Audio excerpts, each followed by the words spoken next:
10 দিনের ইডি হেফাজতের নির্দেশ দেওয়া হলো কেজরিওয়ালকে। অর্থাৎ জানুয়ারিতে আমরা হেমন্ত সোরেনকে দেখলাম, তারপর কেজরিওয়াল তার গ্রেপ্তারির পর কিন্তু বিরোধী শিবির এককাট্টা হয়েছে। বিরোধী শিবির এককাট্টা হয়ে বিজেপির সমালোচনা করেছে, কেন্দ্রীয় সরকারের সমালোচনা করেছে। কেজরিওয়ালের গ্রেপ্তারি, দেশের প্রথম সিটিং মুখ্যমন্ত্রীর গ্রেপ্তারি, যা নিয়ে ইতিমধ্যেই প্রশ্ন উঠতে শুরু করে দিয়েছে।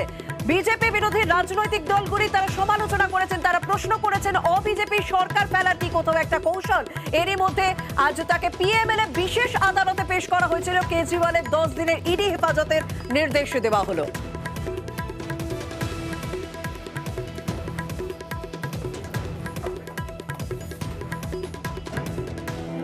দু মাসেরও কম সময়, তার মধ্যেই দুই মুখ্যমন্ত্রী গ্রেফতার।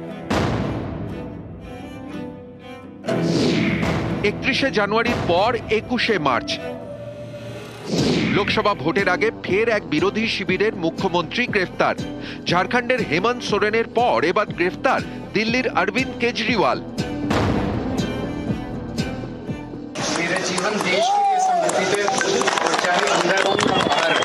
Expect anything.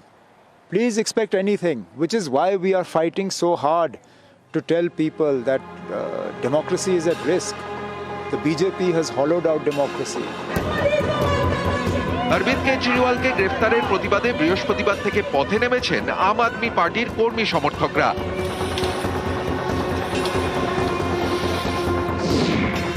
জমি দুর্নীতি মামলায় হেমন্ত সোরেনকে গ্রেফতার করেছিল ইডি। এবার সেই ইডির হাতেই আবগারি দুর্নীতি মামলায় গ্রেফতার দিল্লির মুখ্যমন্ত্রী। अरविंद केजरीवाल कोई एक शख्स का नाम ही नहीं है, एक विचारधारा का नाम है। एक केजरीवाल गिरफ्तार होगा तो लाखों केजरीवाल खड़े होंगे। বিরোধীদের দাবি, ভোটের মুখে এসবই বিজেপির চক্রান্ত। হেমন্ত সোরেন সোশ্যাল মিডিয়ায় লিখেছেন, শাসন ব্যবস্থা স্বৈরাচারে পরিণত হয়েছে, দেশের প্রতিটি কোণ নৃশংসতার সাক্ষী হয়ে উঠছে। কোটি কোটি মানুষের নেতৃত্ব দানকারী জননেতাদের গ্রেফতার করে সিংহাসনে বসতে চাইছে। দেশের আত্মমর্যাদা সম্পন্ন ও নির্ভীক জনগণ ঔদ্ধত্যের যোগ্য জবাব দেবেন। ইন্ডিয়া ঝুঁকেগা নেহি। हमने शुरू से स्पष्ट किया है कि अगर जरूरत पड़ेगी तो अरविंद केजरीवाल जी जेल से सरकार चलाएंगे। আবগারি মামলায় অনেকদিন ধরে ইডির আতশ কাচের তলায় কেজরিওয়াল। তারা 9 বার কেজরিওয়ালকে তলব করে, একবারও ইডির মুখোমুখি হননি দিল্লির মুখ্যমন্ত্রী। বুধবার তার আইনজীবী আদালতে জানান, গ্রেফতারির আশঙ্কাতে ইডির মুখোমুখি হচ্ছেন না কেজরিওয়াল।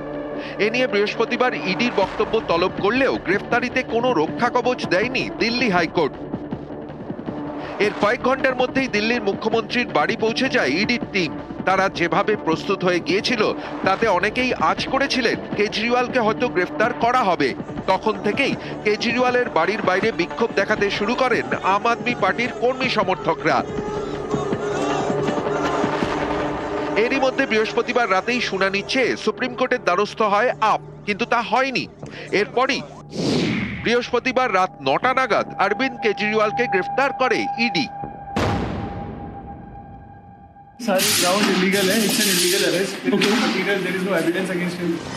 আবগারি দুর্নীতি মামলা, এই মামলায় গ্রেফতার দিল্লির মুখ্যমন্ত্রী। এই একই মামলায় এর আগে দিল্লির উপমুখ্যমন্ত্রীকে গ্রেফতার করে সিবিআই। গ্রেফতারির শুরু 2022 থেকে। 2022-এর নভেম্বরে প্রথম গ্রেফতার আপ নেতা বিজয় নায়ার। 2023-এর 26শে ফেব্রুয়ারি দিল্লির উপমুখ্যমন্ত্রী মনীষ সিসোদিয়াকে গ্রেফতার করে সিবিআই। 23শে অক্টোবরে আপের রাজ্যসভার সাংসদ সঞ্জয় সিংকে গ্রেফতার করে ইডি। এবার ইডির হাতে গ্রেফতার আম আদমি পার্টির প্রধান তথা দিল্লির মুখ্যমন্ত্রী। এর প্রতিবাদে একসুরে সরব হয়েছে বিজেপি বিরোধীরা। তারা বলছে, অতীতে অপারেশন লোটাসের মধ্যে দিয়ে একাধিক বিরোধী সরকার ভেঙে দিয়েছে বিজেপি। এবার কি বেছে বেছে বিরোধী শিবিরের মুখ্যমন্ত্রীদের টার্গেট করা হচ্ছে, যাতে এভাবে সরকার ফেলে দেওয়া যায়? These sort of arbitrary arrests and sort of actions against only opposition parties. 95% of the Enforcement Directorate cases today are against opposition political leaders. Arvind Kejriwal ji, मुख्यमंत्री पद की शपथ लेते वक्त आपने कहा था संविधान की रक्षा करूंगा।